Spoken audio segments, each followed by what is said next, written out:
All right, folks, welcome. My name is Jen. I'm from Golden State Times. I am the host of the stream. And as you guys can see, the House is right now in recess, but it will reconvene at approximately 8:35 p.m. Eastern Standard Time.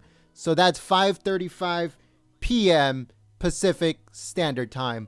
So that's just in a few minutes. So make sure you guys go and grab your popcorn, go and grab your coffees and your dinners and whatever else you guys are going to need for this, because you are not going to want to miss not even 1 minute of President Trump's speech at the State of the Union. So make sure, once again, please share the live stream on social media. Click the thumbs up button. The House will go back into session at 8:35 p.m. Eastern Standard Time, 5:35 p.m.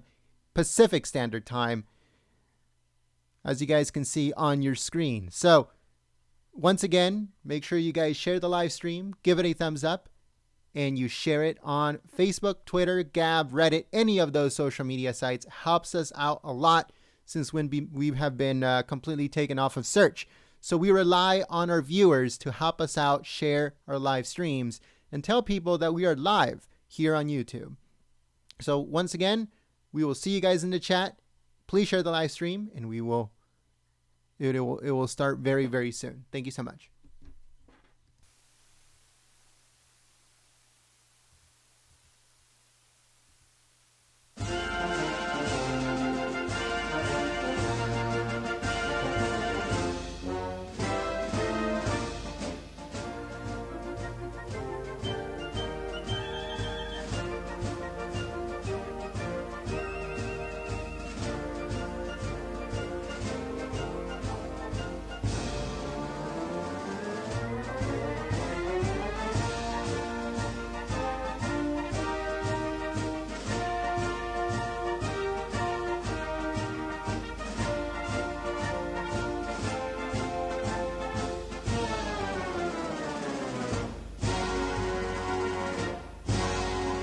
All right, folks, so we would like to give some thank yous here. We have, we have Inquilit. I hope I said that right. Thank you so much for your support through Super Chat.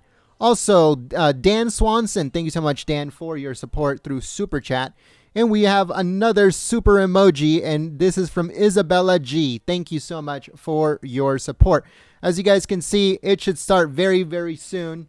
8:35 p.m. Eastern Standard Time, 5:35 p.m. Pacific Standard Time. So that's in 15, 20 minutes. So make sure you guys go and grab your popcorn, go and grab your, whatever, iced coffees, coffee, beer, whatever you want to grab.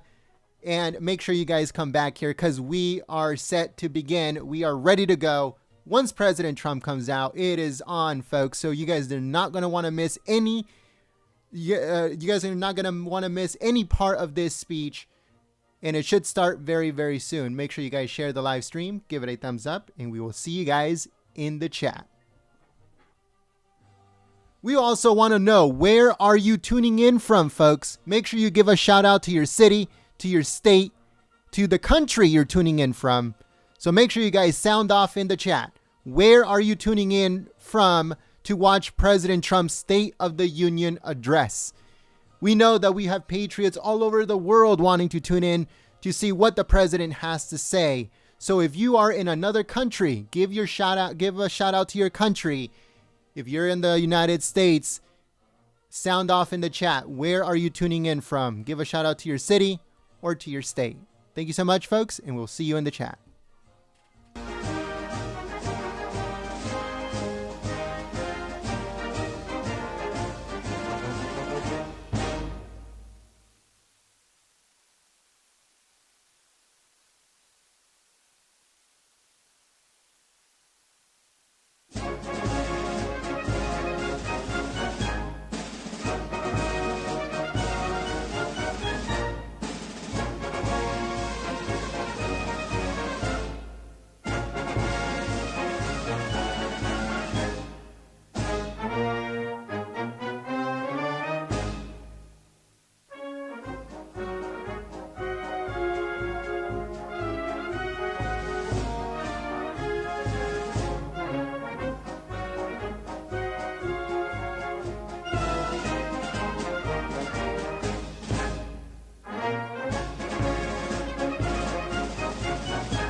All right, folks. So I want to address something. In the chat, one of our patrons in the chat asked me, Golden State Times, did you hear about Rush Limbaugh? What's your thoughts and opinion about that? Well, you know, Rush is a very, very strong guy. He is tough as nails, folks. I don't think he's going anywhere.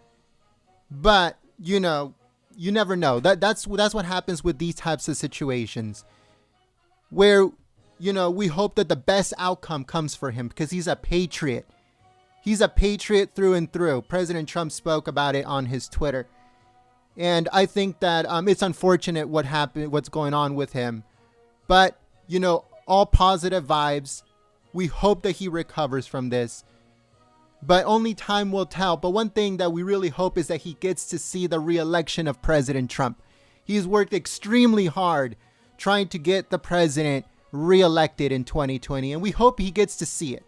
That's what I hope. You know, I hope he gets to see, you know, past 2020. But, you know, we hope that he's around for the 2020 election to see President Trump win his re-election. But you know what? That's just for right now. Let's just hope that he gets better. Let's just hope that, you know, that he gets through this. And who knows? Who knows? There could be a miracle. So that is what we think about Rush Limbaugh. We love Rush Limbaugh.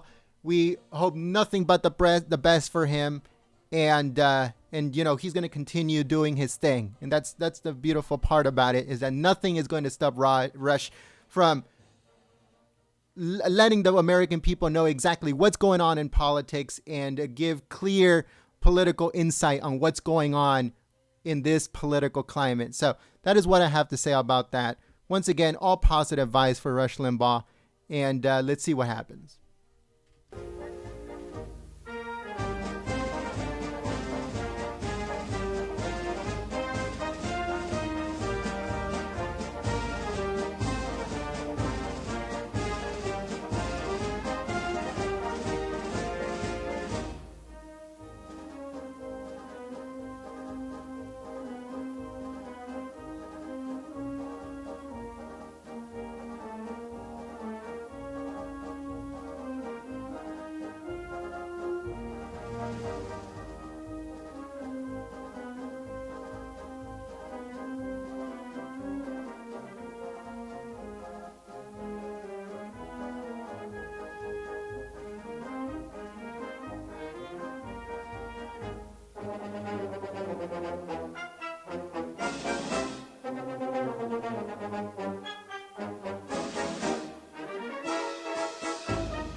Senate.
All right, folks, we want to show you guys something real quick.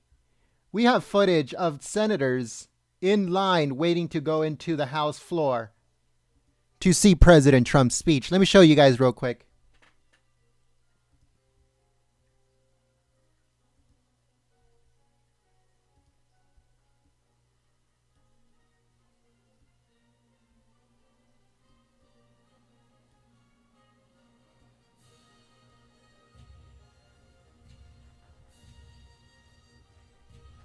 All right, folks, so these are senators waiting in line to get into the House floor, or to be allowed to go to the House floor to watch and witness President Trump's State of the Union speech starting very, very soon.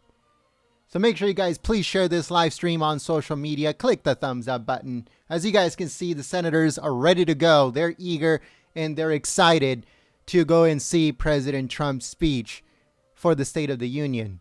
So make sure, once again, you guys please share the live stream on social media. Click the thumbs up button, and we'll see you in the chat.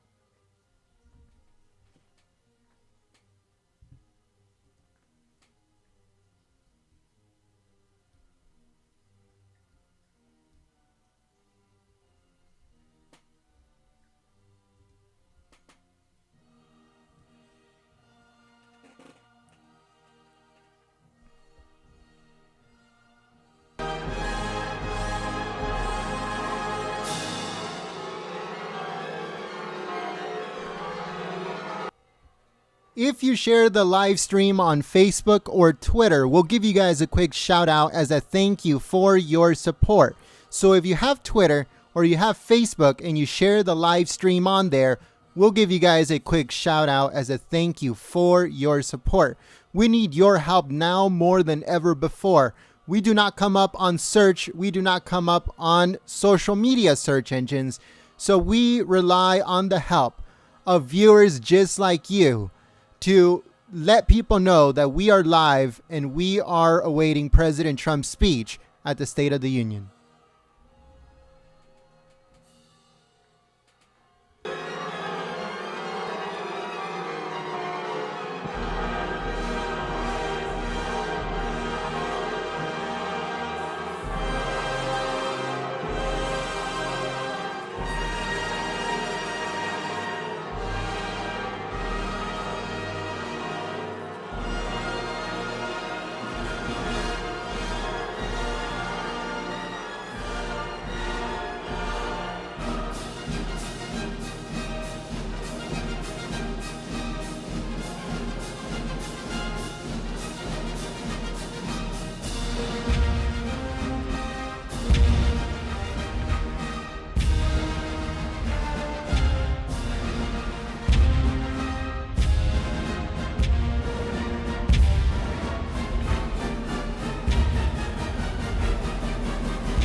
All right, folks, so it looks like the senators are finally allowed to go into the House chamber. Now they're on their way to the House floor so they can witness President Trump's State of the Union address. As you guys can see, all the senators are on their way out from the Senate floor and they are heading into the House floor. The House floor should be back in session in a little bit less than 5 minutes. So that's the reason why they're waiting here. Now that they're allowed to go into the House chamber, the House will go back into session in roughly 5 minutes. This is the Senate floor as senators are exiting the Senate floor into the House floor to witness President Trump's State of the Union address. Make sure you guys share the live stream on social media and click the thumbs up button, folks.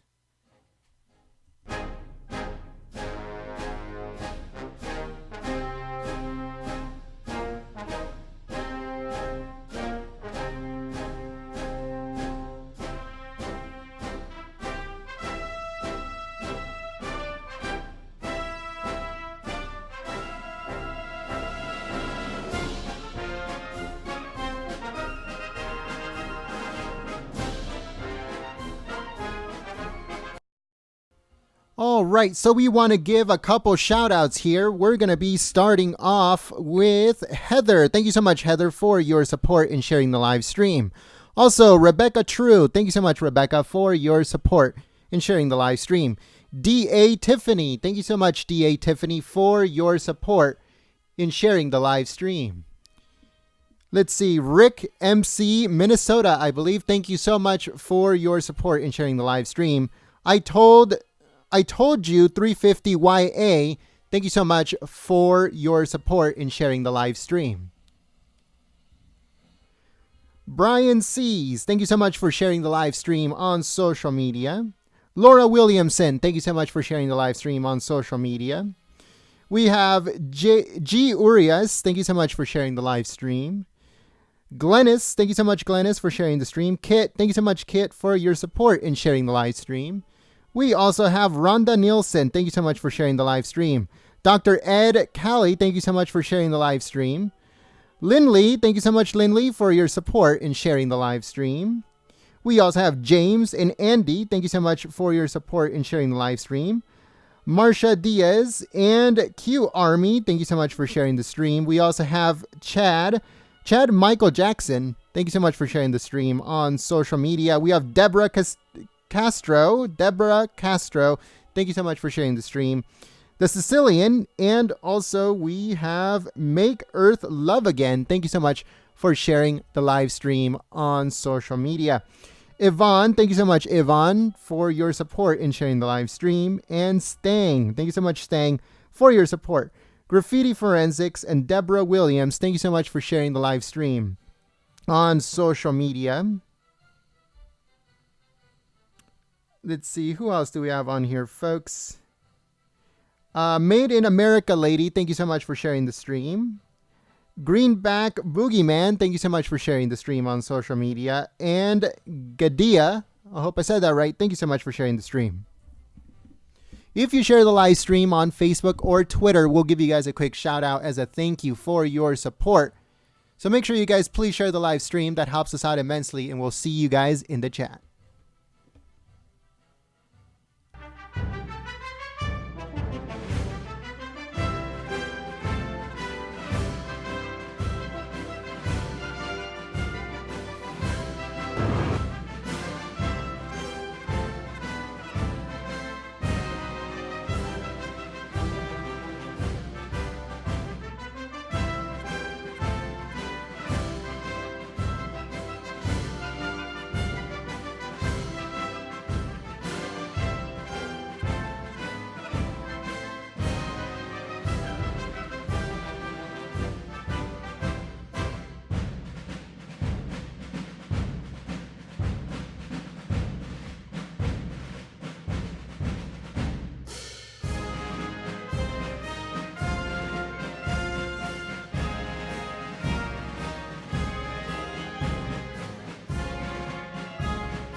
All right, folks, so we would like to give a very big welcome.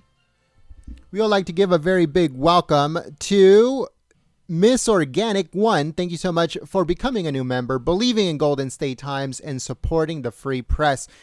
We also would like to welcome Mihir Hermie. Thank you so much for becoming a new member, believing in Golden State Times, and supporting the free press. Jeff Lake, thank you so much for your support through Super Chat. And Jeff says, thanks for covering this event, Golden State Times, and providing us with a live stream shared on Facebook. Well, thank you so much, Jeff. You helped us out not only by Super Chat, but also by sharing the live stream on social media, which is extremely important because we do not come up on search of anything. Social media search engines, we've been swiped off clean off there, taken off completely. Facebook and all those, Google, Bing, Yahoo search, we have been completely taken off of there too. So we rely on viewers just like you to let people know that we are live and we are covering these events live in full without any interruption. So thank you so much to everyone that has been sharing the live stream, and we hope to see you guys in the chat.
All right, so we would like to welcome a new member. We have Horva Valeria. Welcome to the family.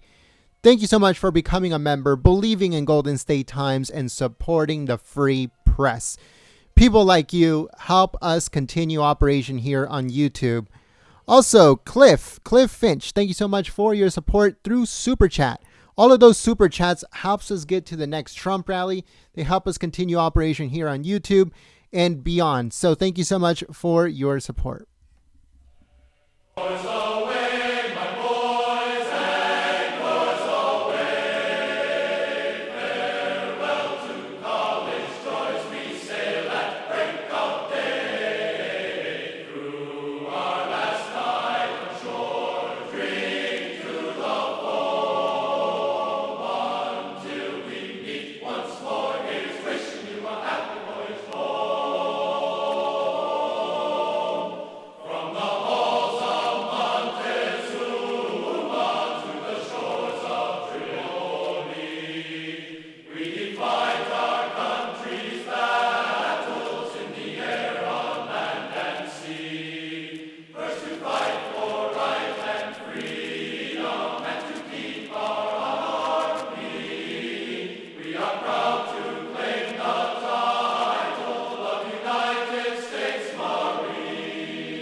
All right, folks, so we are live. This is live footage from the House floor. As you guys can see, the Democrats wore their white suits once again. I don't know if all of them did, but you can see a lot of them on the bottom right-hand corner. But as you guys can see, everybody's in, everybody's ready, everybody's eager. So make sure you guys share the live stream on social media. Make sure you click the thumbs up button and you help out Golden State Times. So this is live footage from the House floor. President Trump is set to come out very, very soon. So make sure you guys give this live stream a thumbs up and you share it on social media. Thank you so much, folks, and I will see you in the chat.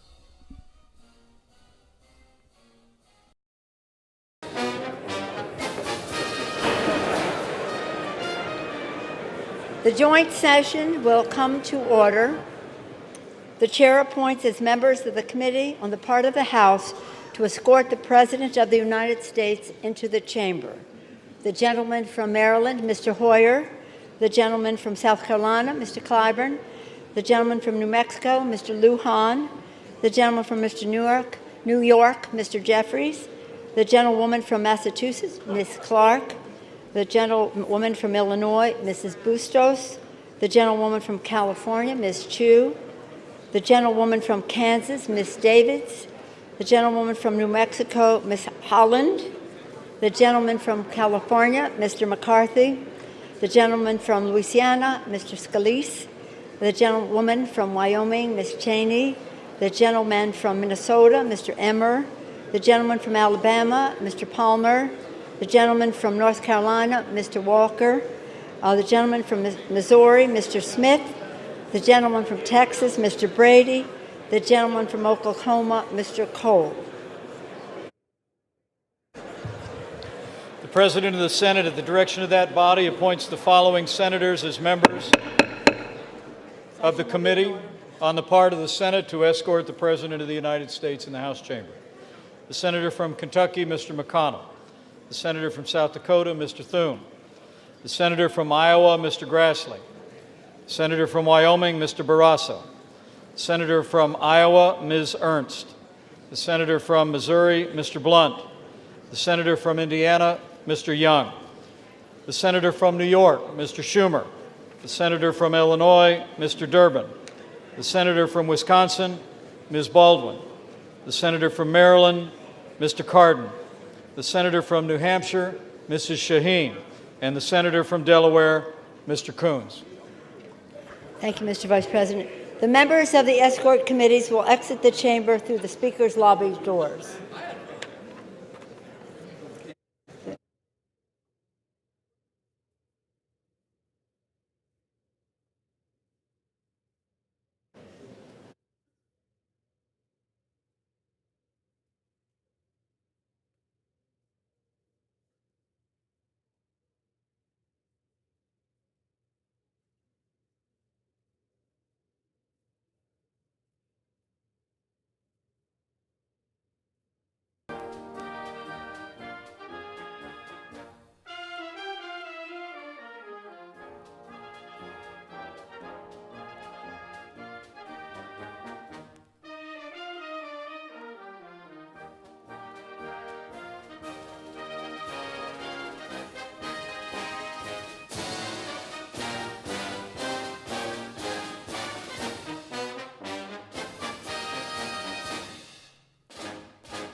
Madam Speaker, the Dean of the Diplomatic Corps.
Madam Speaker, the Chief Justice and Associate Justices of the Supreme Court.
Madam Speaker, the President's Cabinet.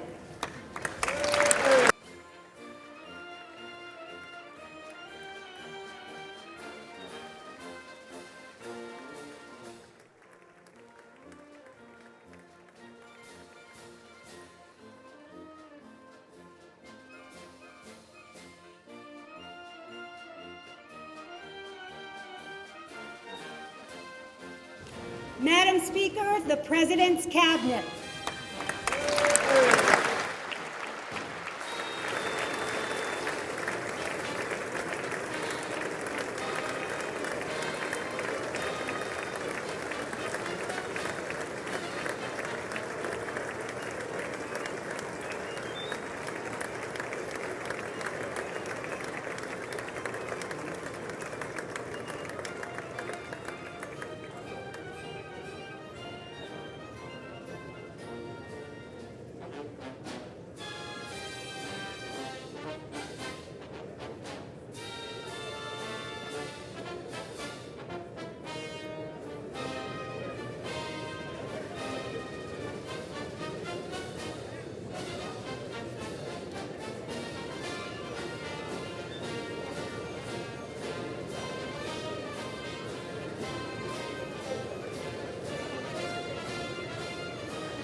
Madam Speaker, the President of the United States.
Members of Congress, the President of the United States.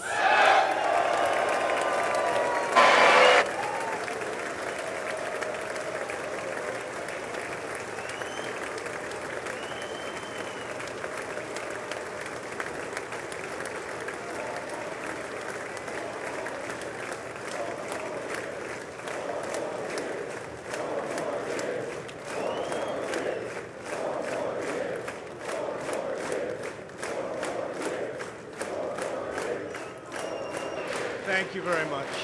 Thank you. Thank you very much. Madam Speaker, Mr. Vice President, members of Congress, the First Lady of the United States,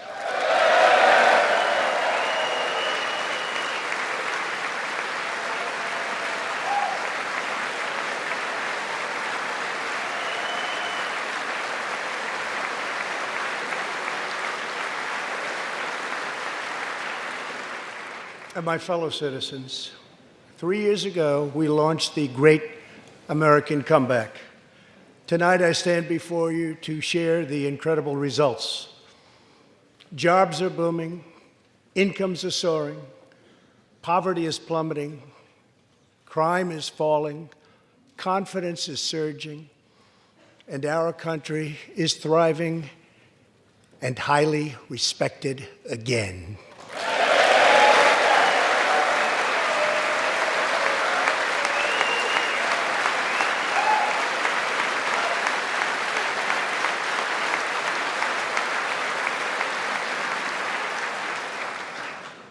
America's enemies are on the run.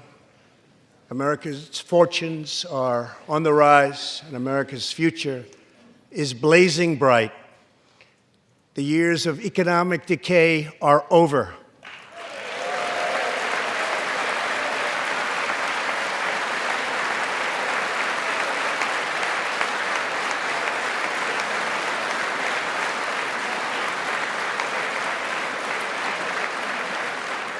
The days of our country being used, taken advantage of, and even scorned by other nations are long behind us. Gone too are the broken promises, jobless recoveries, tired platitudes, and constant excuses for the depletion of American wealth, power, and prestige. In just 3 short years, we have shattered the mentality of American decline, and we have rejected the downsizing of Americans' destiny. We have totally rejected the downsizing. We're moving forward at a pace that was unimaginable just a short time ago, and we are never, ever going back.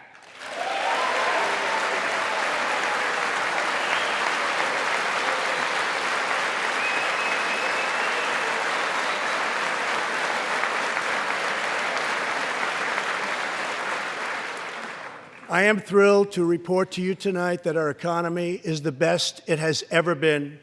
Our military is completely rebuilt, with its power being unmatched anywhere in the world, and it's not even close. Our borders are secure, our families are flourishing, our values are renewed, our pride is restored. And for all of these reasons, I say to the people of our great country, and to the members of Congress, the state of our union is stronger than ever before.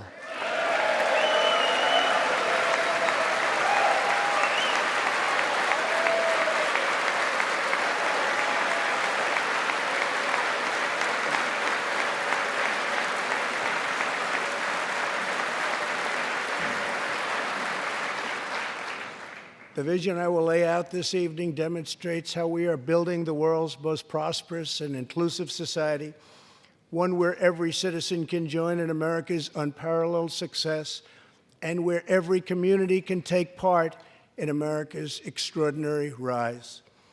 From the instant I took office, I moved rapidly to revive the U.S. economy, slashing a record number of job-killing regulations, enacting historic and record-setting tax cuts, and fighting for fair and reciprocal trade agreements.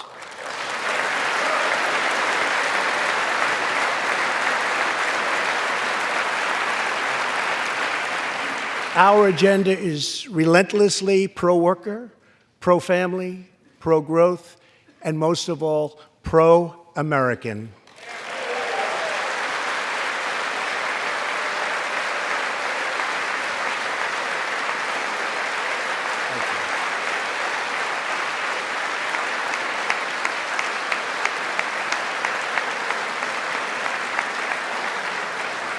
Thank you.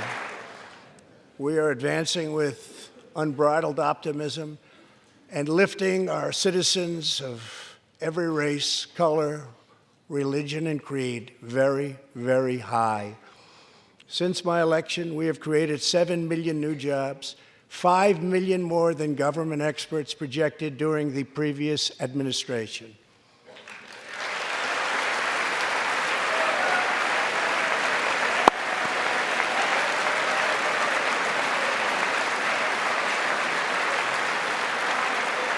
The unemployment rate is the lowest in over half a century. And very incredibly, the average unemployment rate under my administration is lower than any administration in the history of our country. Yeah.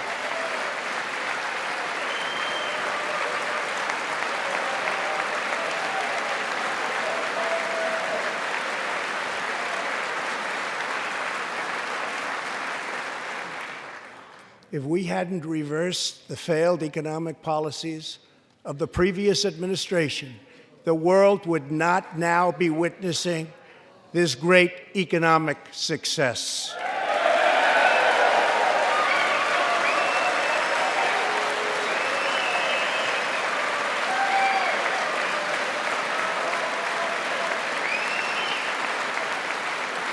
The unemployment rate for African Americans, Hispanic Americans, and Asian Americans has reached the lowest levels in history.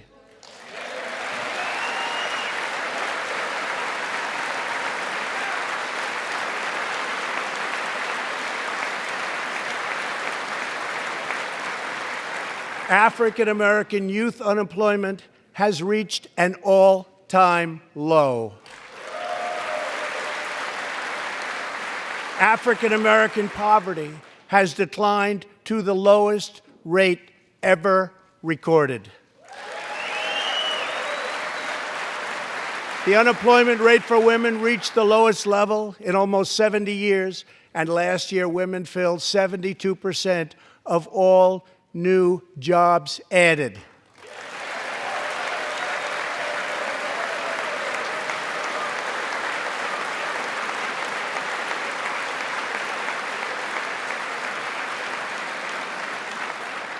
The veterans' unemployment rate dropped to a record low.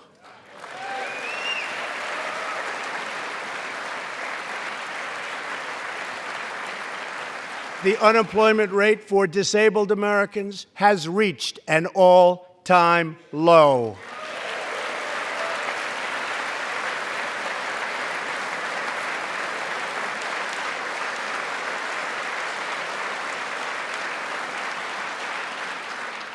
Workers without a high school diploma have achieved the lowest unemployment rate recorded in U.S. history.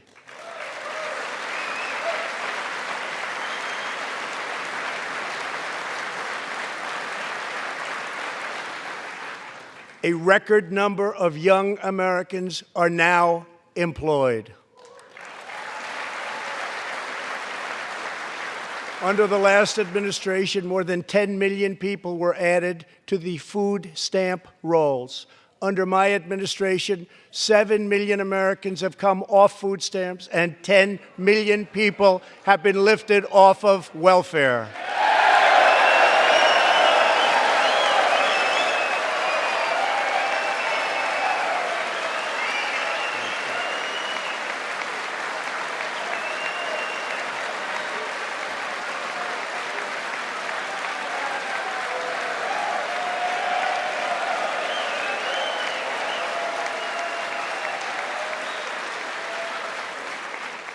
In 8 years under the last administration, over 300,000 working-age people dropped out of the workforce.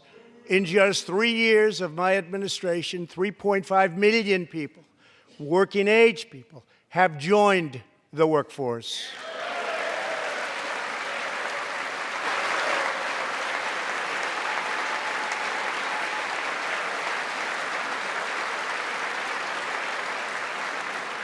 Since my election, the net worth of the bottom half of wage earners has increased by 47%, 3 times faster than the increase for the top 1%.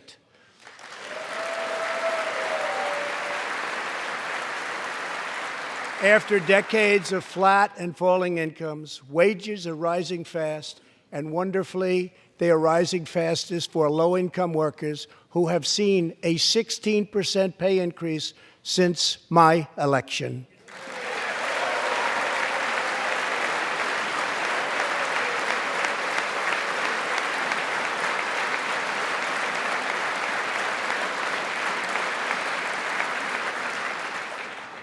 This is a blue-collar boom.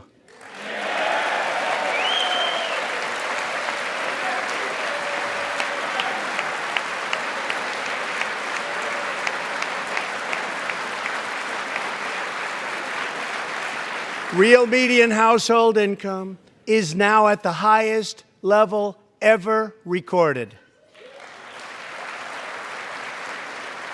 Since my election, U.S. stock markets have soared 70%, adding more than $12 trillion to our nation's wealth, transcending anything anyone believed was possible. This is a record. It is something that every country in the world is looking up to. They admire.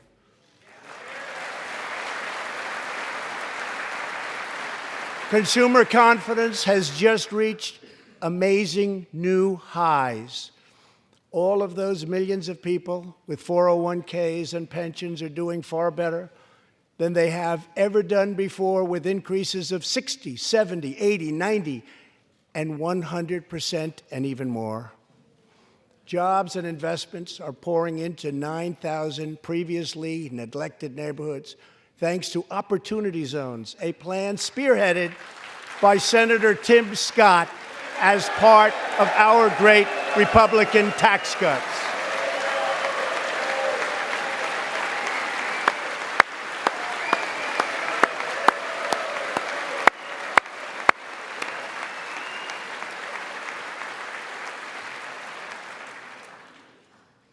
In other words, wealthy people and companies are pouring money into poor neighborhoods or areas that haven't seen investment in many decades, creating jobs, energy, and excitement.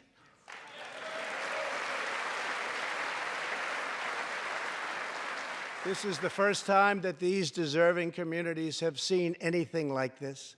It's all working. Opportunity Zones are helping Americans like Army veteran Tony Rankins from Cincinnati, Ohio. After struggling with drug addiction, Tony lost his job, his house, and his family. He was homeless. But then Tony found a construction company that invests in Opportunity Zones. He is now a top tradesman, drug-free, reunited with his family, and he is here tonight. Tony, keep up the great work, Tony.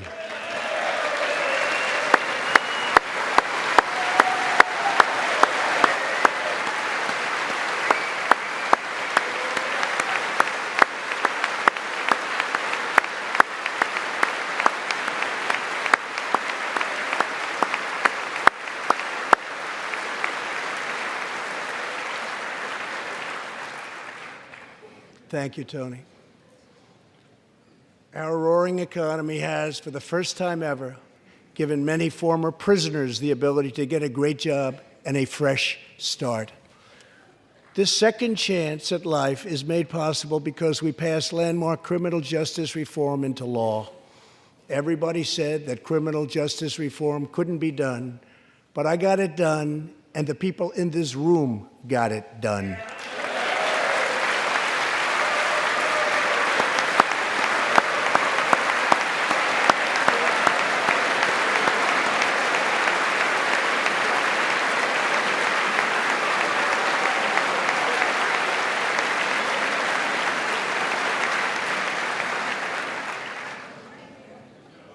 Thanks to our bold regulatory reduction campaign, the United States has become the #1 producer of oil and natural gas anywhere in the world, by far.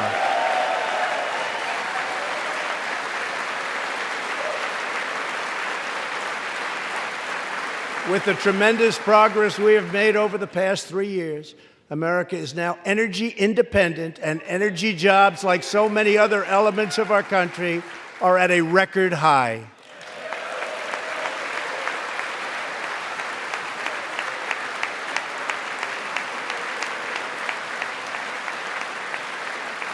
We are doing numbers that no one would have thought possible just 3 years ago.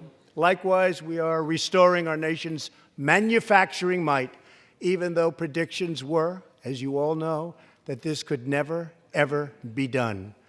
After losing 60,000 factories under the previous 2 administrations, America has now gained 12,000 new factories under my administration, with thousands upon thousands of plants and factories being planned or being built.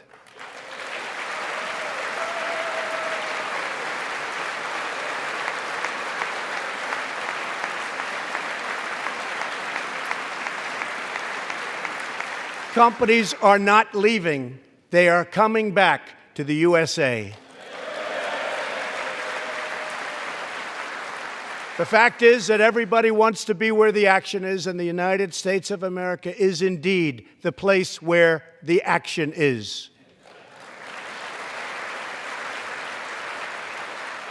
One of the biggest promises I made to the American people was to replace the disastrous NAFTA trade deal.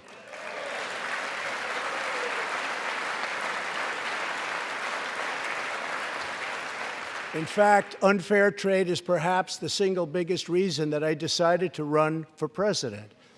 Following NAFTA's adoption, our nation lost 1 in 4 manufacturing jobs. Many politicians came and went, pledging to change or replace NAFTA, only to do so, and then absolutely nothing happened. But unlike so many who came before me, I keep my promises. We did our job.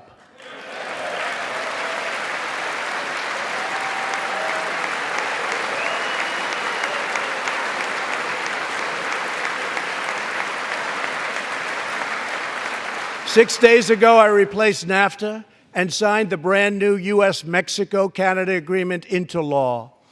The USMCA will create nearly 100,000 new high-paying American auto jobs and massively boost exports for our farmers, ranchers, and factory workers.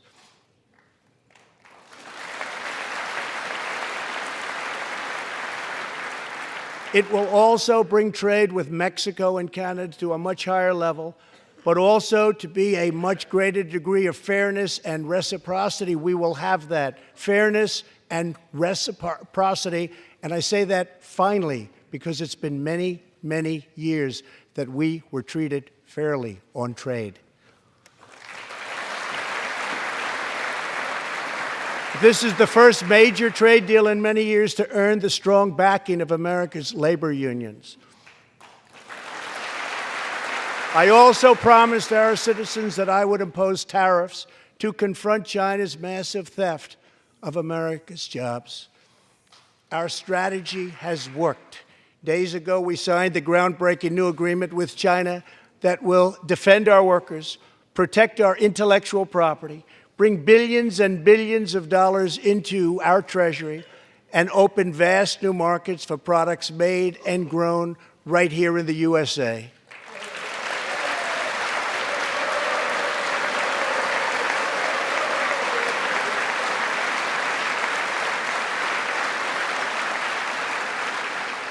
For decades, China has taken advantage of the United States. Now we have changed that. But at the same time, we have perhaps the best relationship we've ever had with China, including with President Xi. They respect what we've done because, quite frankly, they could never really believe that they were able to get away with what they were doing year after year, decade after decade, without someone in our country stepping up and saying, "That's enough."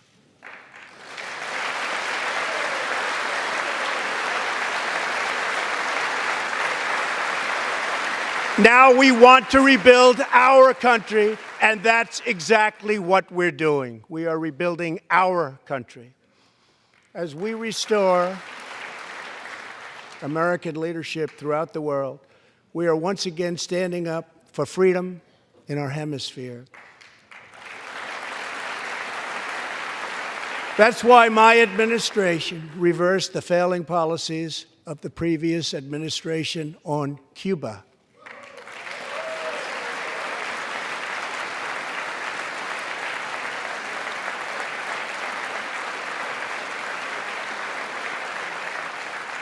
We are supporting the hopes of Cubans, Nicaraguans, and Venezuelans to restore democracy. The United States is leading a 59-nation diplomatic coalition against the socialist dictator of Venezuela, Nicolas Maduro.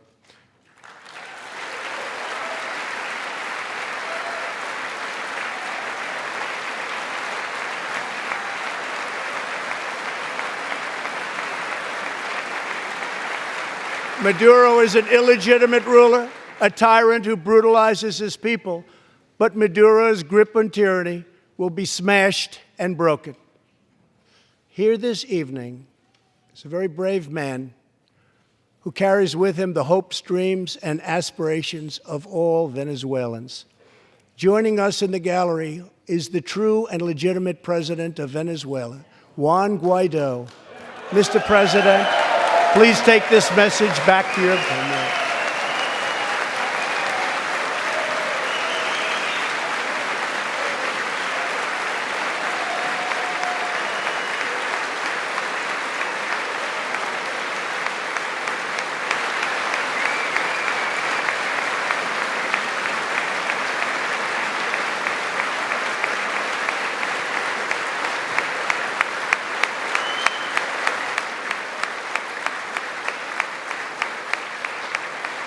Thank you, Mr. President.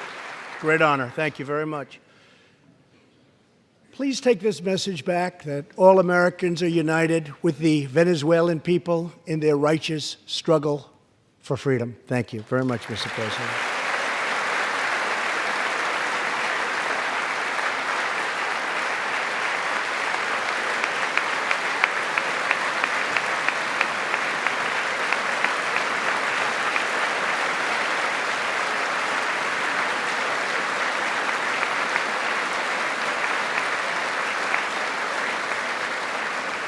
Thank you very much.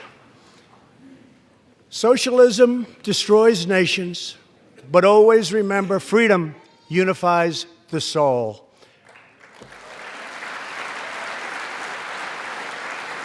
To safeguard American liberty, we have invested a record-breaking $2.2 trillion in the United States military.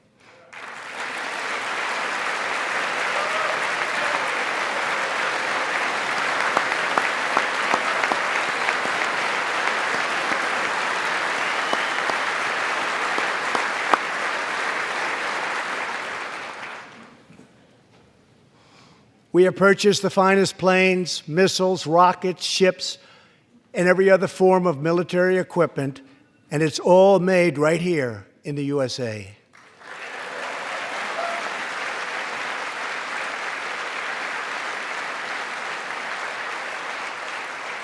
We are also getting our allies, finally, to help pay their fair share.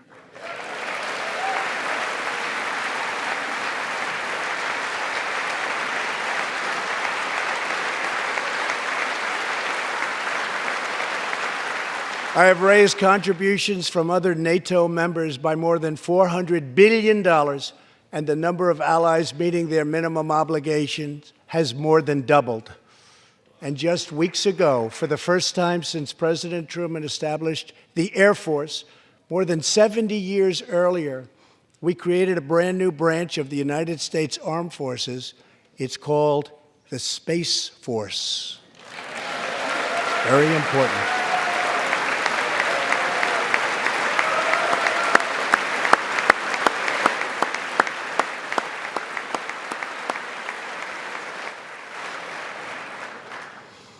In the gallery tonight, we have a young gentleman and what he wants so badly, 13 years old, Ian Lawnfay. He's an 8th grader from Arizona. Ian, please stand up. Ian has always dreamed of going to space. He was the first in his class and among the youngest at an aviation academy. He aspires to go to the Air Force Academy, and then he has his eye on the Space Force. As Ian says, most people look up at space. I want to look down on the world.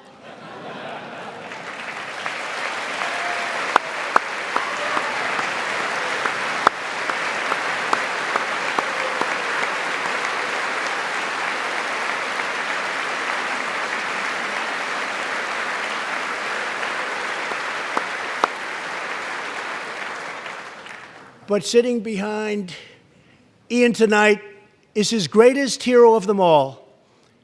Charles McGee was born in Cleveland, Ohio, 1 century ago.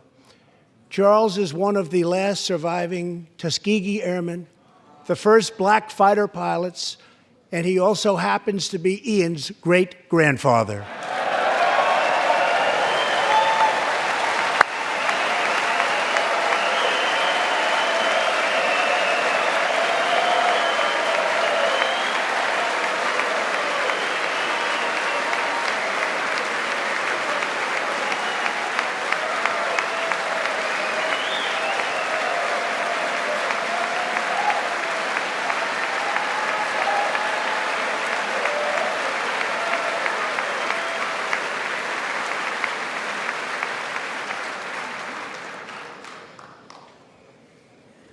Incredible story.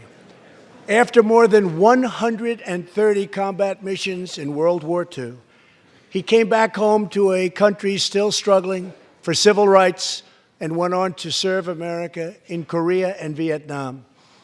On December 7th, Charles celebrated his 100th birthday.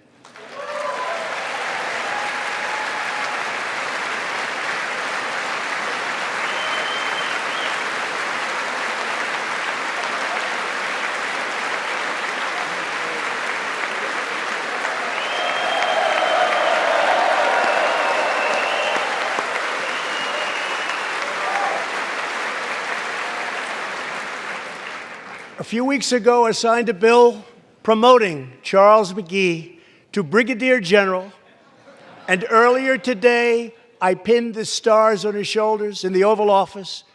General McGee, our nation salutes you. Thank you, sir.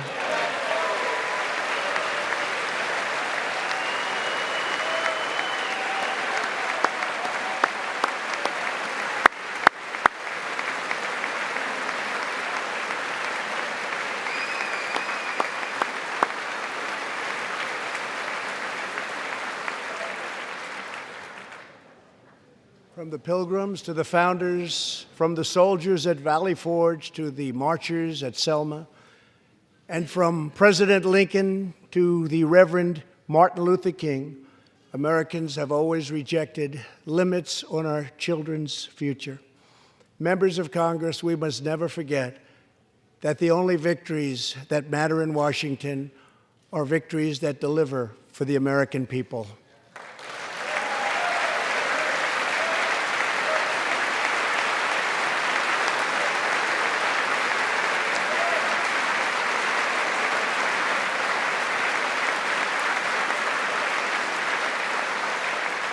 The people are the heart of our country. Their dreams are the soul of our country, and their love is what powers and sustains our country. We must always remember that our job is to put America first.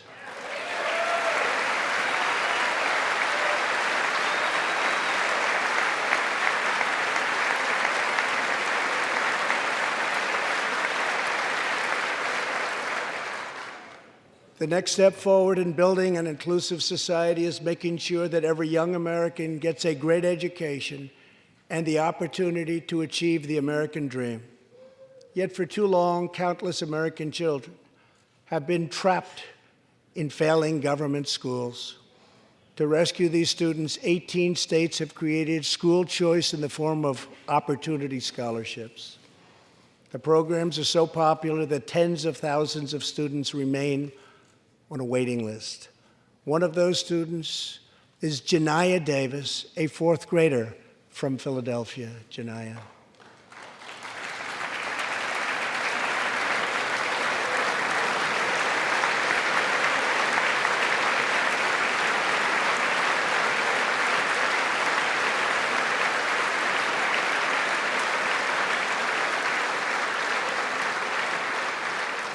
Janiyah's mom, Stephanie, is a single parent. She would do anything to give her daughter a better future. But last year, that future was put further out of reach when Pennsylvania's governor vetoed legislation to expand school choice to 50,000 children. Janiyah and Stephanie are in the gallery. Stephanie, thank you so much for being here with your beautiful daughter. Thank you very much.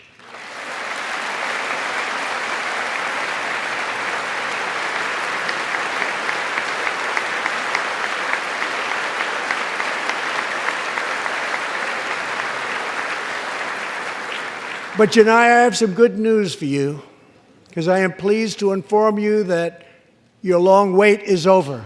I can proudly announce tonight that an opportunity scholarship has become available. It's going to you, and you will soon be heading to the school of your choice.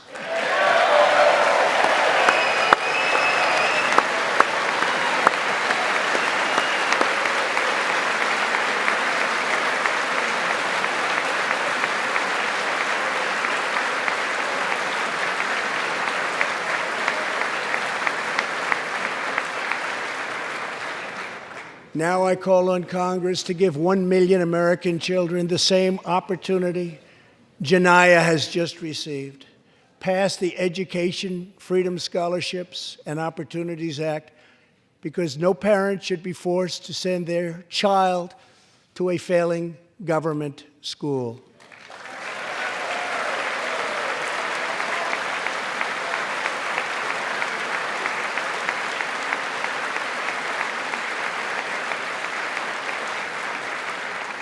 Every young person should have a safe and secure environment in which to learn and to grow. For this reason, our magnificent First Lady has launched the Be Best initiative to advance a safe, healthy, supportive, and drug-free life for the next generation, online, in school, and in our communities. Thank you, Melania, for your extraordinary love and profound care for America's children. Thank you very much.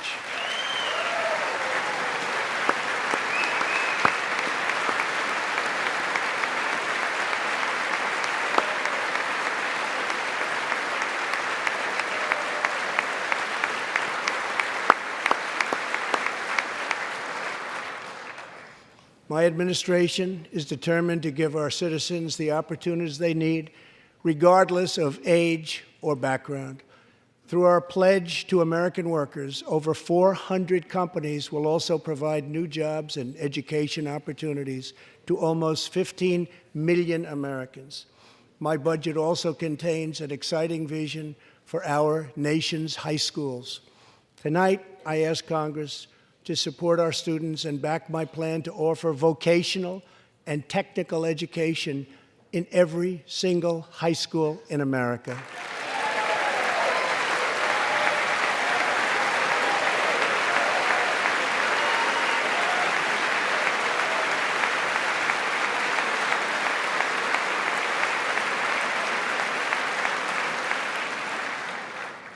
To expand equal opportunity, I am also proud that we achieved record and permanent funding for our nation's historically black colleges and universities.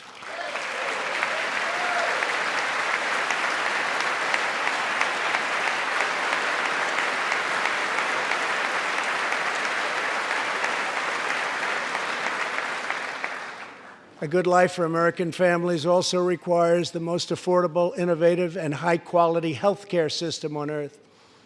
Before I took office, health insurance premiums had more than doubled in just 5 years.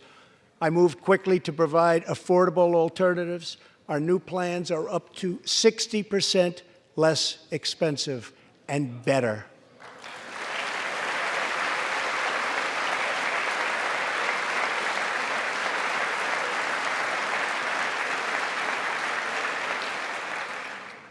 I've also made an ironclad pledge to American families. We will always protect patients with pre-existing conditions.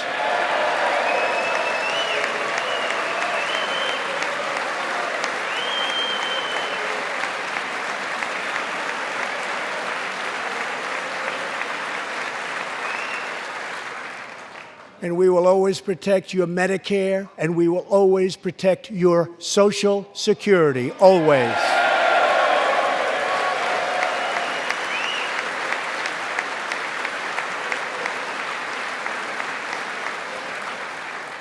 The American patient should never be blindsided by medical bills.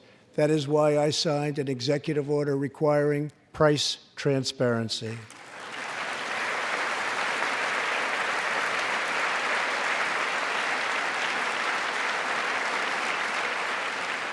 Many experts believe that transparency, which will go into full effect at the beginning of next year, will be even bigger than health care reform. It will save families massive amounts of money for substantially better care. But as we work to improve Americans' health care, there are those who want to take away your health care, take away your doctor, and abolish private insurance entirely. 132 lawmakers in this room have endorsed legislation to impose a socialist takeover of our health care system, wiping out the private health insurance plans of 180 million very happy Americans. To those watching at home tonight, I want you to know we will never let socialism destroy American health care.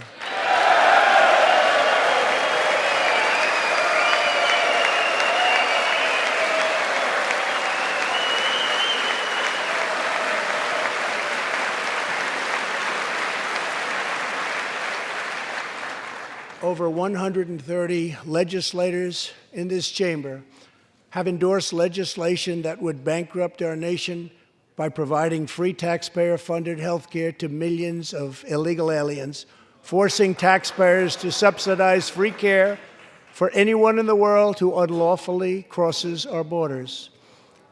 These proposals would raid the Medicare benefits of our seniors and that our seniors depend on, while acting as a powerful lure for illegal immigration. That is what is happening in California and other states. Their systems are totally out of control, costing taxpayers vast and unaffordable amounts of money. If forcing American taxpayers to provide unlimited free health care to illegal aliens sounds fair to you, then stand with the radical left. But if you believe that we should defend American patients and American seniors, then stand with me and pass legislation to prohibit free government health care for illegal aliens.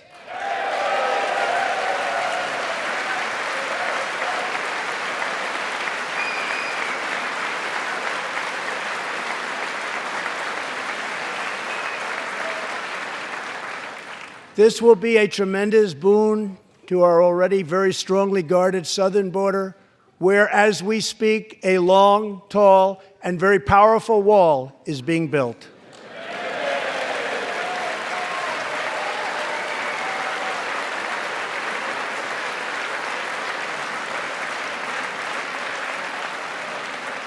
We have now completed over 100 miles and have over 500 miles fully completed in a very short period of time. Early next year, we will have substantially more than 500 miles completed.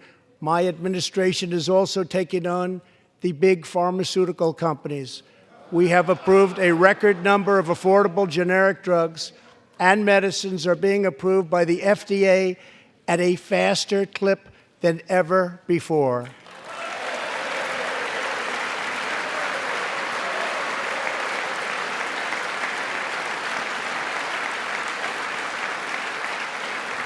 And I was pleased to announce last year that for the first time in 51 years, the cost of prescription drugs actually went down.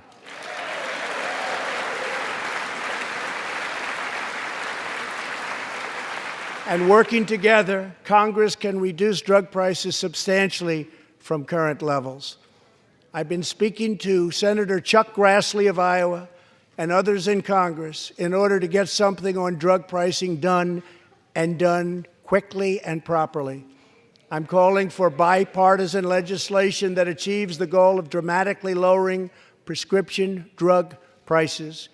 Get a bill on my desk and I will sign it into law immediately.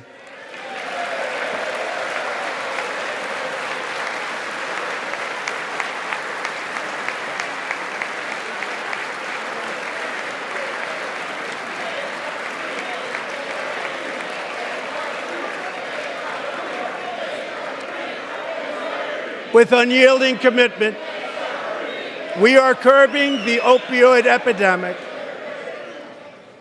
Drug overdose deaths declined for the first time in nearly 30 years.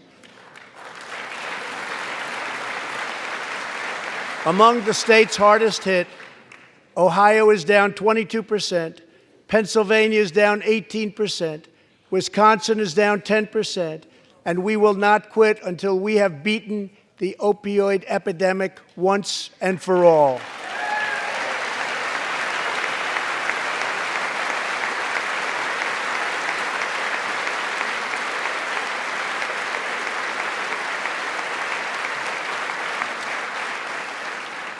Protecting Americans' health also means fighting infectious diseases.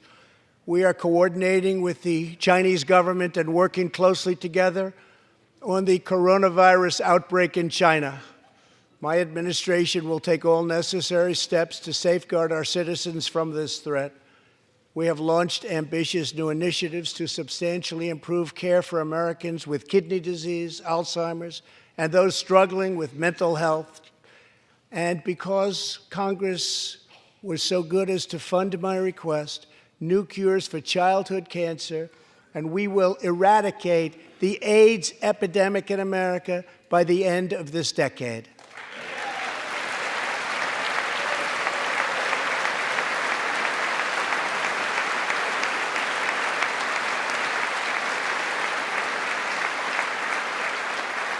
Almost every American family knows the pain when a loved one is diagnosed with a serious illness.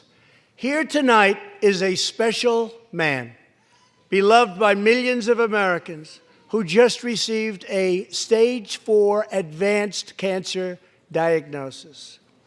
This is not good news, but what is good news is that he is the greatest fighter and winner that you will ever meet.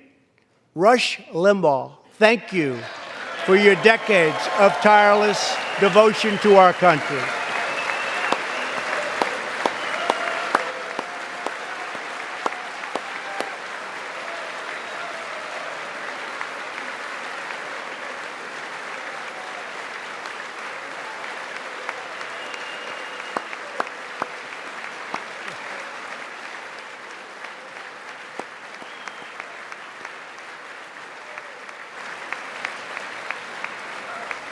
And Rush, in recognition of all that you have done for our nation, the millions of people a day that you speak to and that you inspire, and all of the incredible work that you have done for charity, I am proud to announce tonight that you will be receiving our country's highest civilian honor, the Presidential Medal of Freedom.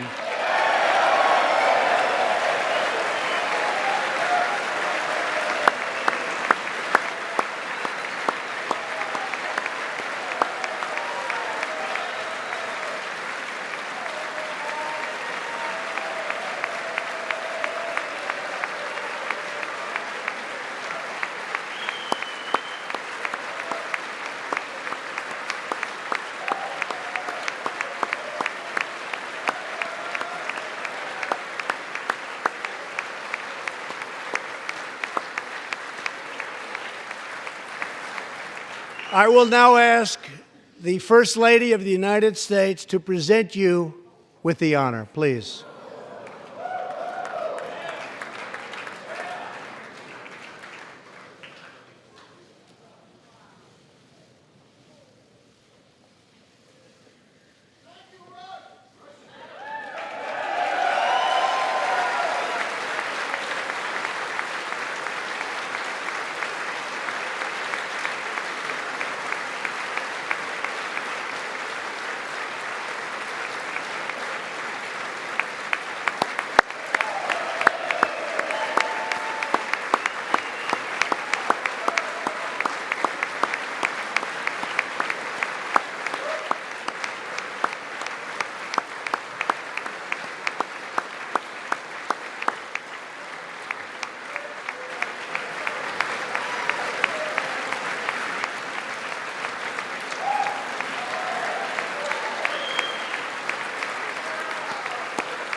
Rush and Catherine, congratulations.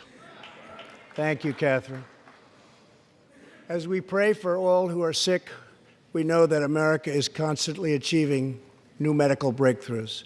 In 2017, doctors at St. Luke's Hospital in Kansas City delivered one of the earliest premature babies ever to survive. Born at just 21 weeks and 6 days and weighing less than a pound, Ellie Schneider was a born fighter. Through the skill of her doctors and the prayers of her parents, little Ellie kept on winning the battle of life. Today, Ellie is a strong, healthy 2-year-old girl sitting with her amazing mother, Robin. In the gallery, Ellie and Robin, we are glad to have you with us tonight.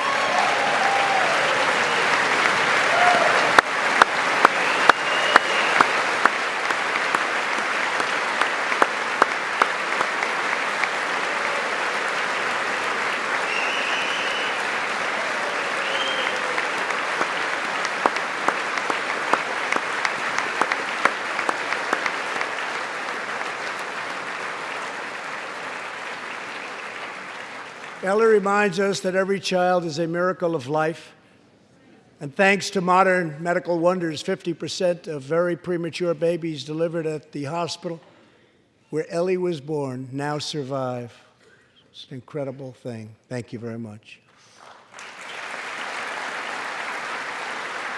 Our goal should be to ensure that every baby has the best chance to thrive and grow just like Ellie.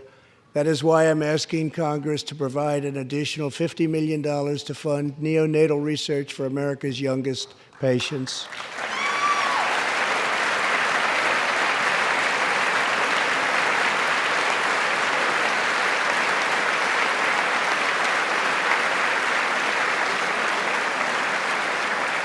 That is why I'm also calling upon members of Congress here tonight to pass legislation finally banning the late-term abortion of babies.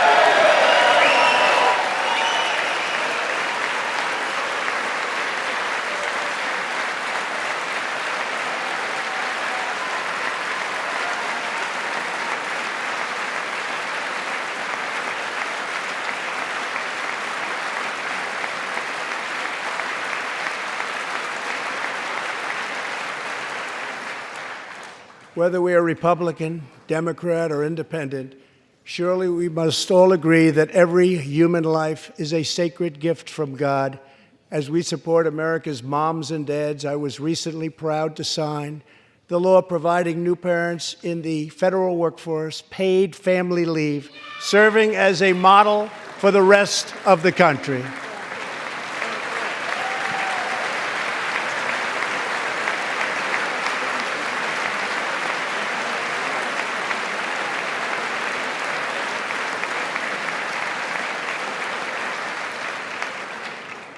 Now I call on Congress to pass the bipartisan Advancing Support for Working Families Act, extending family leave to mothers and fathers all across our nation.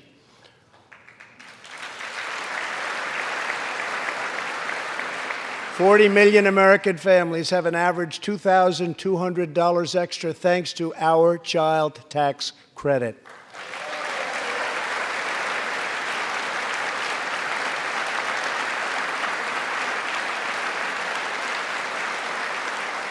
I've also overseen historic funding increases for high-quality child care, enabling 17 states to help more children, many of which have reduced or eliminated their wait lists altogether.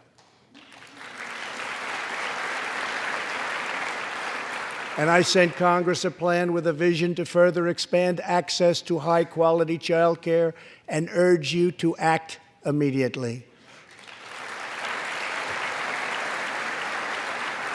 To protect the environment, days ago I announced that the United States will join the 1 Trillion Trees Initiative, an ambitious effort to bring together government and private sector to plant new trees in America and all around the world.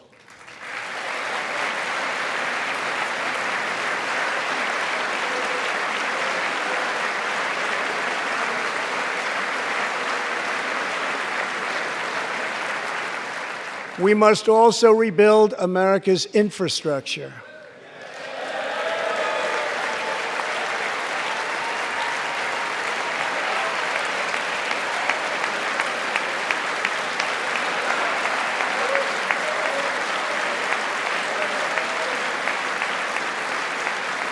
I ask you to pass Senator John Barrasso's highway bill to invest in new roads, bridges, and tunnels all across our land. I'm also committed to ensuring that every citizen can have access to high-speed internet, including and especially in rural America.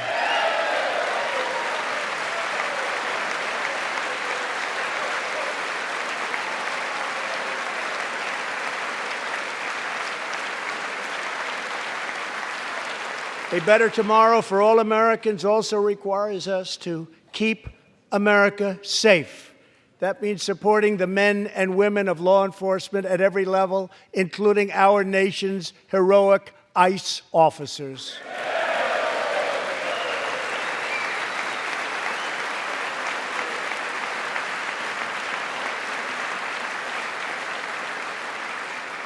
Last year, our brave ICE officers arrested more than 120,000 criminal aliens charged with nearly 10,000 burglaries, 5,000 sexual assaults, 45,000 violent assaults, and 2,000 murders.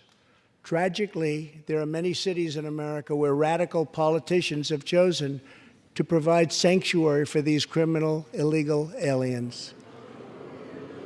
In sanctuary cities, local officials order police to release dangerous criminal aliens to prey upon the public instead of handing them over to ICE to be safely removed. Just 29 days ago, a criminal alien freed by the sanctuary city of New York was charged with the brutal rape and murder of a 92-year-old woman. The killer had been previously arrested for assault, but under New York sanctuary policies, he was set free. If the city had honored ICE's detainer request, his victim would still be alive today.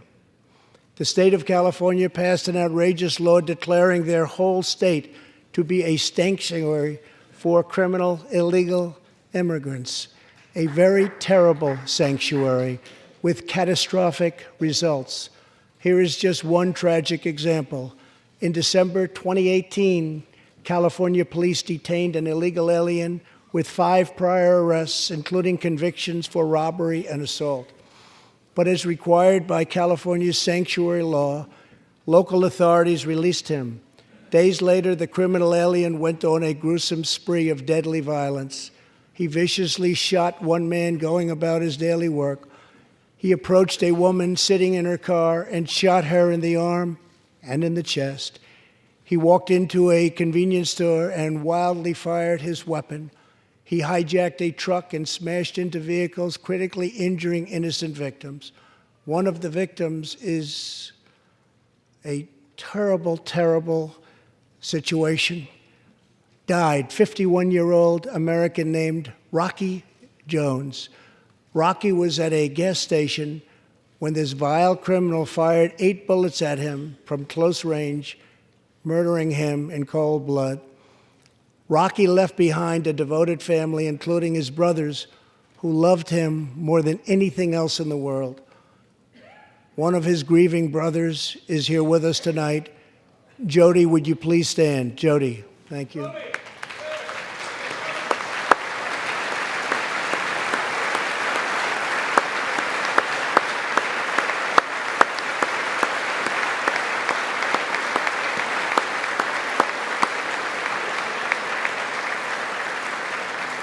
Jody, our hearts weep for your loss, and we will not rest until you have justice. Senator Tom Tillis has introduced legislation to allow Americans like Jody to sue sanctuary cities and states when a loved one is hurt or killed as a result of these deadly practices.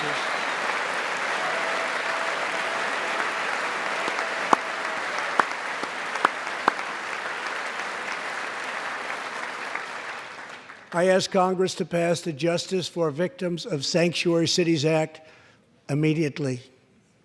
The United States of America should be a sanctuary for law-abiding Americans, not criminal aliens.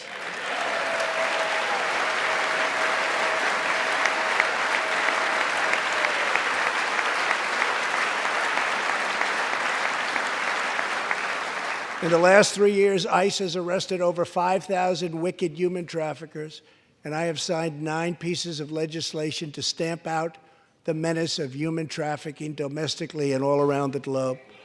My administration has undertaken an unprecedented effort to secure the southern border of the United States.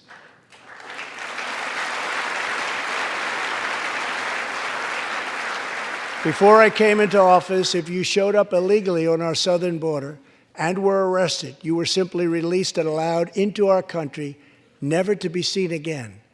My administration has ended catch and release.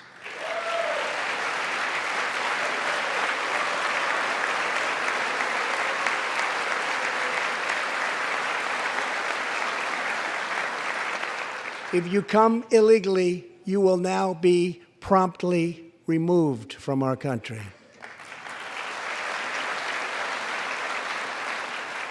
Very importantly, we entered into historic cooperation agreements with the governments of Mexico, Honduras, El Salvador, and Guatemala. As a result of our unprecedented efforts, illegal crossings are down 75% since May, dropping 8 straight months in a row.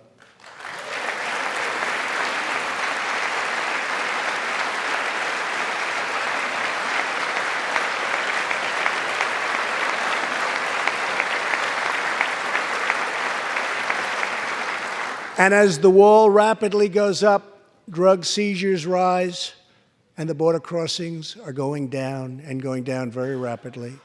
Last year, I traveled to the border in Texas and met Chief Patrol Agent Raul Ortiz. Over the last 24 months, Agent Ortiz and his team have seized more than 200,000 pounds of poisonous narcotics, arrested more than 3,000 human smugglers, and rescued more than 2,000 migrants. Days ago, Agent Ortiz was promoted to Deputy Chief of Border Patrol, and he joins us tonight. Chief Ortiz, please stand.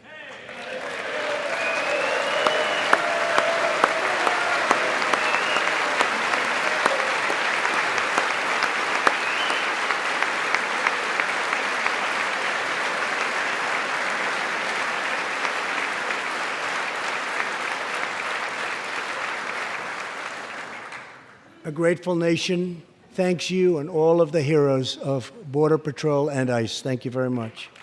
Thank you. To build on these historic gains, we are working on legislation to replace our outdated and randomized immigration system with one based on merit, welcoming those who follow the rules, contribute to our economy, support themselves financially, and uphold our values.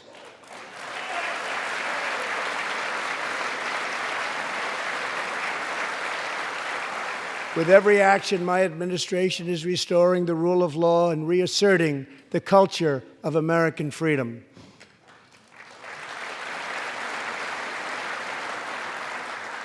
Working with Senate Majority Leader Mitch McConnell, thank you, Mitch,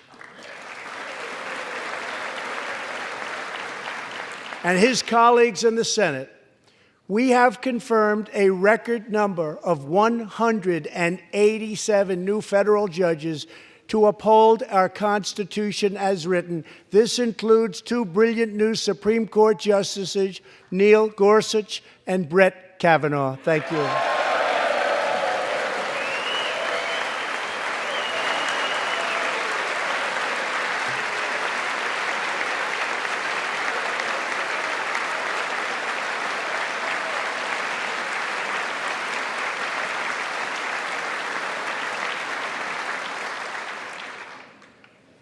And we have many in the pipeline.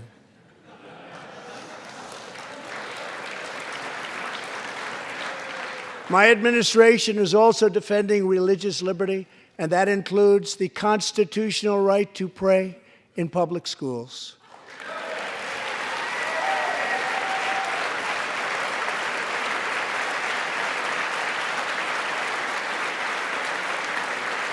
In America, we don't punish prayer.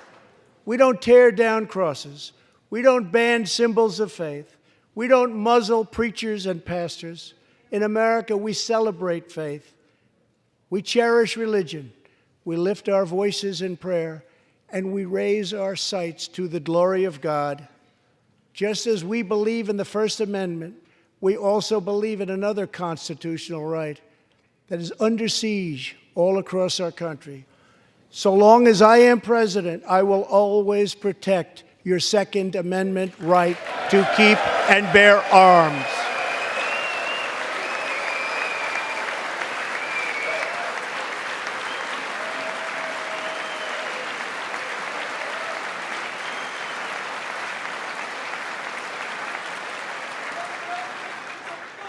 In reaffirming our heritage as a free nation, we must remember that America has always been a frontier nation. Now we must embrace the next frontier, America's manifest destiny in the stars. I am asking Congress to fully fund the Artemis program to ensure that the next man and the first woman on the moon will be American astronauts, using this as a launching pad to ensure that America is the first nation to plant its flag on Mars.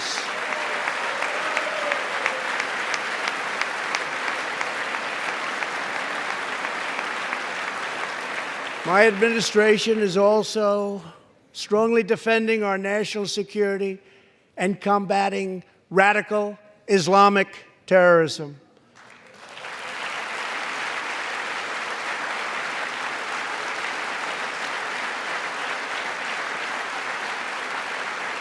Last week, I announced a groundbreaking plan for peace between Israel and the Palestinians.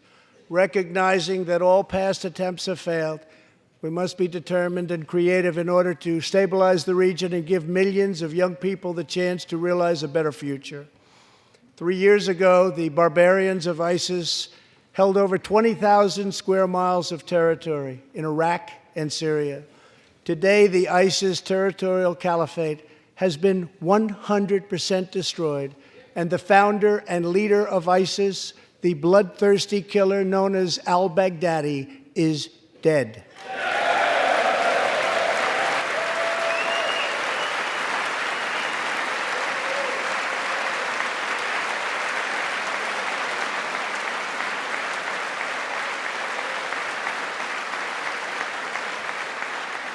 We are joined this evening by Carl and Marcia Mueller. After graduating from college, their beautiful daughter, Carla, became a humanitarian aid worker. She once wrote, "Some people find God in church, some people find God in nature, some people find God in love. I find God in suffering. I've known for some time what my life's work is, using my hands as tools to relieve suffering." In 2013, while caring for suffering civilians in Syria, Kayla was kidnapped, tortured, and enslaved by ISIS and kept as a prisoner of al-Baghdadi himself. After more than 500 horrifying days of captivity, al-Baghdadi murdered young, beautiful Kayla. She was just 26 years old. On the night that U.S. Special Forces operations ended al-Baghdadi's miserable life, the chairman of the Joint Chiefs of Staff, General Mark Milley, received a call in the Situation Room. He was told that the brave men of the elite Special Forces team that so perfectly carried out the operation had given their mission a name, Task Force 814. It was a reference to a special day, August 14th, Kayla's birthday. Carl and Marcia, America's warriors, never forgot Kayla, and neither will we. Thank you.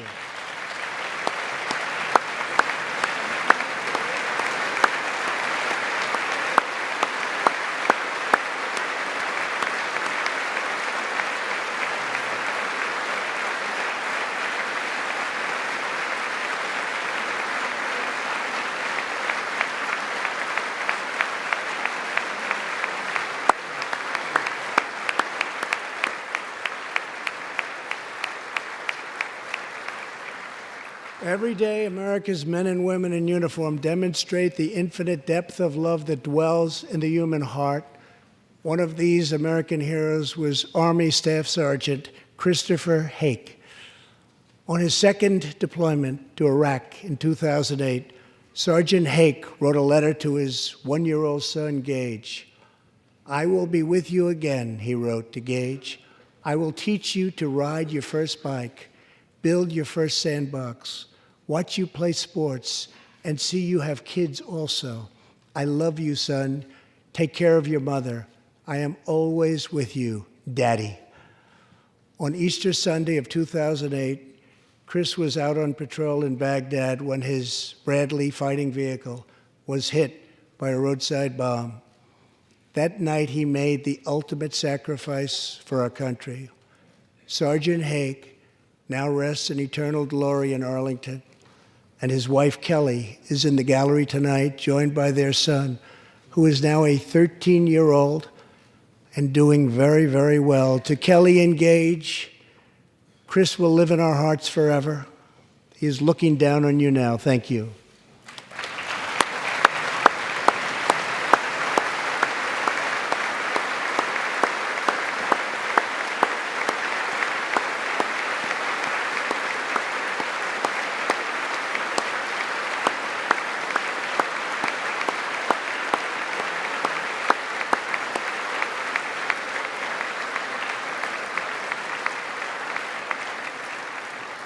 Thank you very much. Thank you both very much.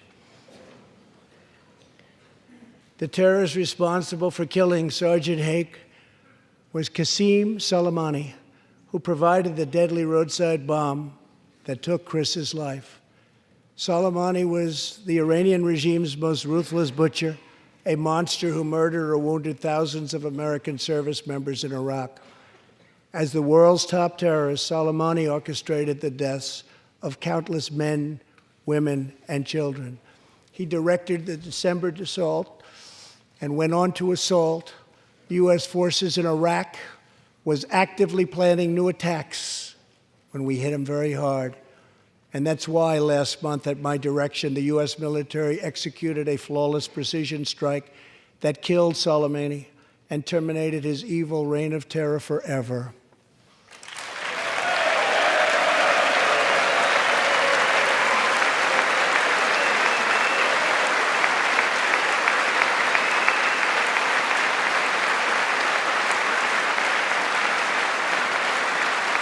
Our message to the terrorists is clear.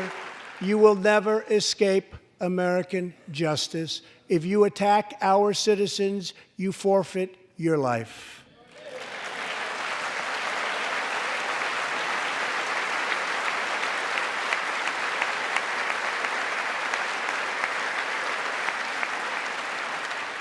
In recent months, we have seen proud Iranians raise their voices against their oppressive rulers. The Iranian regime must abandon its pursuit of nuclear weapons, stop spreading terror, death, and destruction, and start working for the good of its own people. Because of our powerful sanctions, the Iranian economy is doing very, very poorly. We can help them make a very good and short-time recovery.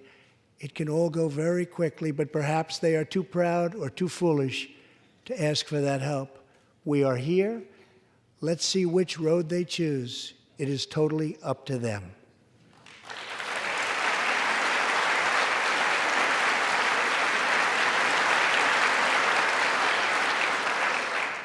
As we defend American lives, we are working to end America's wars in the Middle East.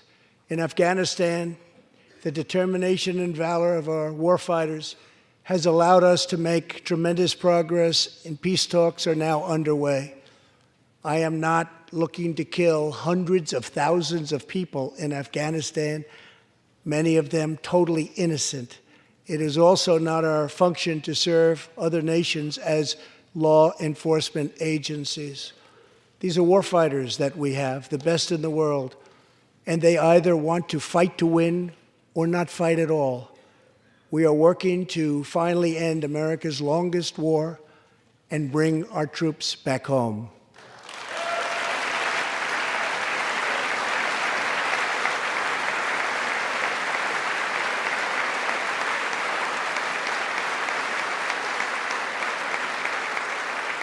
War places a heavy burden on our nation's extraordinary military families, especially spouses like Amy Williams from Fort Bragg, North Carolina, and her 2 children, 6-year-old Eliana and 3-year-old Rowan. Amy works full-time and volunteers countless hours helping other military families. For the past 7 months, she has done it all while her husband, Sergeant First Class Townsend Williams, is in Afghanistan on his 4th deployment in the Middle East.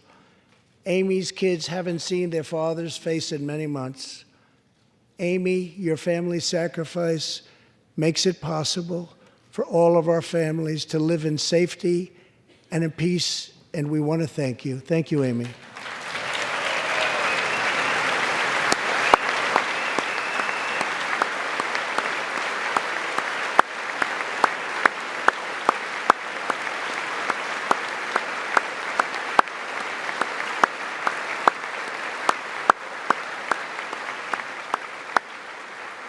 But Amy, there is one more thing. Tonight we have a very special surprise. I am thrilled to inform you that your husband is back from deployment. He is here with us tonight, and we couldn't keep him waiting any longer.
Welcome home, Sergeant Williams. Thank you very much. As the world bears witness tonight, America is a land of heroes.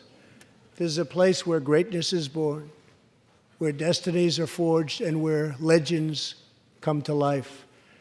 This is the home of Thomas Edison and Teddy Roosevelt, of many great generals, including Washington, Pershing, Patton, and MacArthur. This is the home of Abraham Lincoln, Frederick Douglass, Amelia Earhart, Harriet Tubman, the Wright brothers, Neil Armstrong, and so many more. This is the country where children learn names like Wyatt Earp, Davy Crockett, and Annie Oakley. This is the place where the Pilgrims landed at Plymouth and where Texas patriots made their last stand at the Alamo.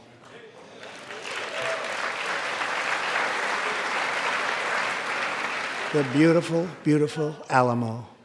The American nation was carved out of the vast frontier by the toughest, strongest, fiercest, and most determined men and women ever to walk on the face of the earth.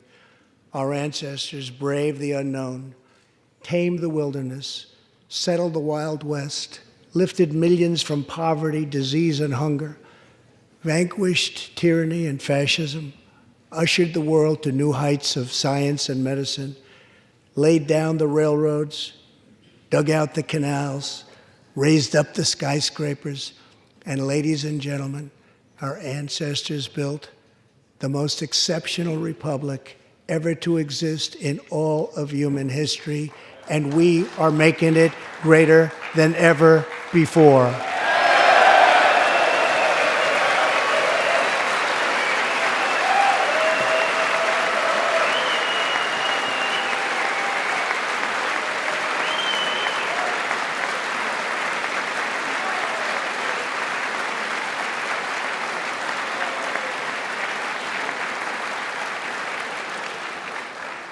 This is our glorious and magnificent inheritance.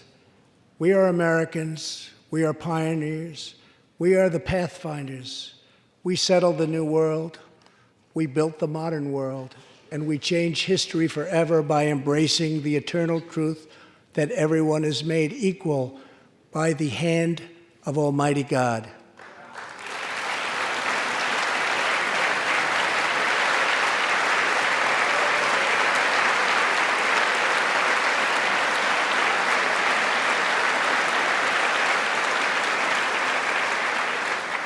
America is the place where anything can happen.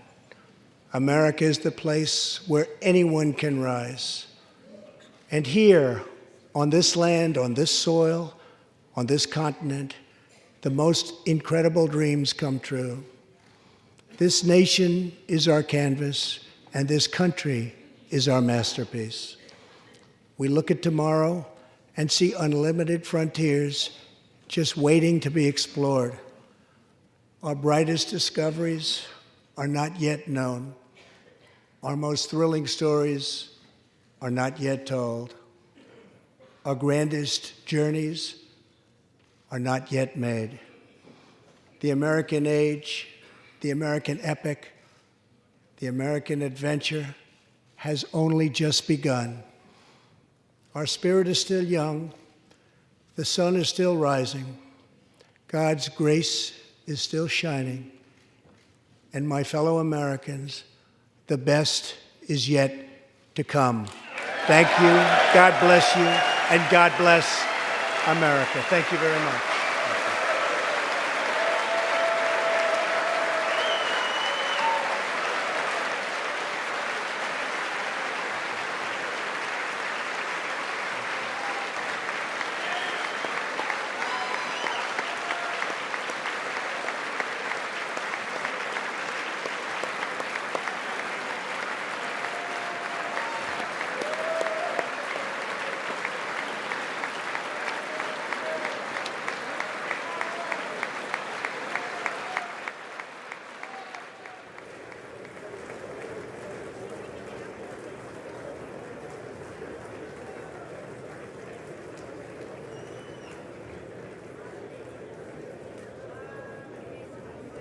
All right, folks, thank you so much for joining us and choosing us as your stream of choice. If you are new to the channel, we encourage you to subscribe and click that notification bell. Thank you so much for joining us once again. We hope that if you just join us for the very first time today, you subscribe and you click the notification bell to get more coverage just like this. This is what we cover on a daily basis, folks, no matter where the president is around the world, or what type of speech he's doing, or if he's doing a Trump rally or anything like that. We cover it live, completely, without any interruption. We cover the president fairly and completely, 365, 24/7, no matter where in the world he is or where in the country he's at. We are there to cover him fairly. So if that's the type of coverage that you want from the president, then we encourage you to subscribe and click the bell. Also, don't forget to click the thumbs up button. And if you missed the speech at any point, we are uploading it onto the channel right now. So make sure you check back in a few moments and make sure that the bell is on. That way you get notified when we upload the president's speech in just a few moments. Once again, thank you so much for choosing Golden State Times as your stream of choice for this historic speech. And like always, tomorrow we will get up bright and early. We'll be here bright and early to cover the president, to cover everything that is going on in politics. Tomorrow is the big vote in the Senate. The Senate impeachment vote, the final vote, is tomorrow. So make sure you guys join us for that here at Golden State Times. We also want to give a big thank you to our moderators for keeping the chat clean and enjoyable for everyone. Have a good night, everyone, and we will see you very soon.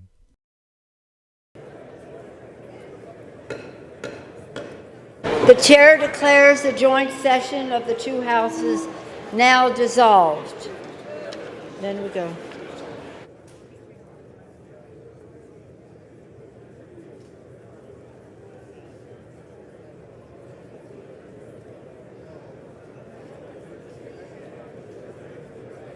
Do this now.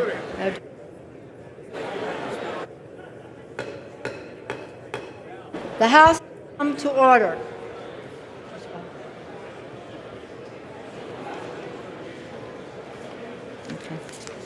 Here's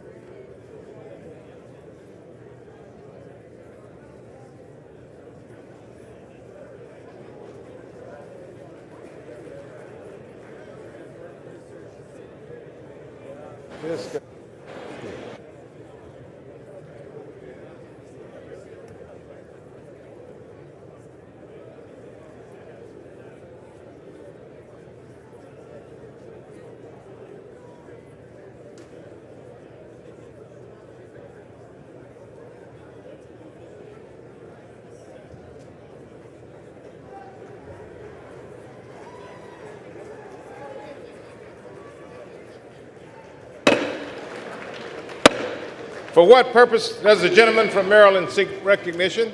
Mr. Speaker, I move that the message of the President be referred to the Committee of the Whole House on the State of the Union and ordered printed. Without objection.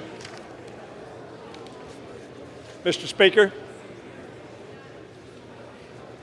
Purpose does the gentleman from Maryland seek recognition? Mr. Speaker, I move that the House do now adjourn.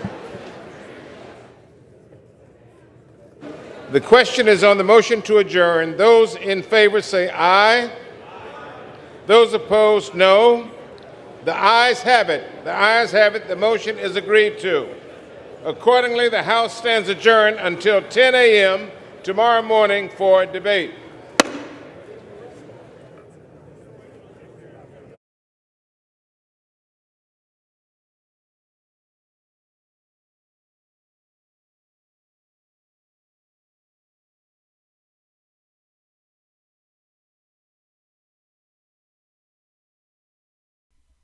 All right, folks, once again, if you are new to the channel, we encourage you to subscribe and click the notification bell. Tomorrow is the final vote on impeachment in the Senate, so make sure you guys join us for that. Once again, thank you so much for joining us here at Golden State Times, tuning in and choosing us as your stream of choice to see the State of the Union address, President Trump's third speech at the State of the Union. Once again, thank you so much for joining us, and we hope to see you guys here next time. But until then, my name is Jen. I'm from Golden State Times. We hope that you guys subscribe and click the notification bell. The bell is very important. Make sure that if you've been subscribed to us for a while, that you're still subscribed to the channel, because they have been unsubscribing people left and right. We have a lot of messages from patriots saying, you know what, I had to subscribe for the 5th time now, 6th time now, 7th time now. They keep on unsubscribing me. They keep on taking me off of membership. They keep on not showing me your notifications. So make sure that you are still subscribed. Make sure that the bell is still on. That way you get notified by YouTube when we upload or go live for another live stream.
All right, folks, thank you so much for joining us once again. We're going to shut down this stream. But before we shut down this stream, we want to let you guys know that we uploaded the video onto the channel. So if you missed it at any point, or even if you want to watch it again and support Golden State Times, then make sure you go and check it out. It's on our channel. I'm also going to put the link in the chat. So make sure you guys go and check it out, folks. We need your help now more than ever before. So if you missed the speech, or even if you saw half of it, or you got here towards the end, or even you saw all of it, but you want to see it again, then make sure you go and check it out on our main channel. So we're putting the link to the video in the chat. So make sure you guys head over there, give it a thumbs up, share it on social media. And if you missed it, check it out because it was an awesome speech, folks. So let people know that in case they missed it, where they can watch it. And we will see you guys here bright and early tomorrow.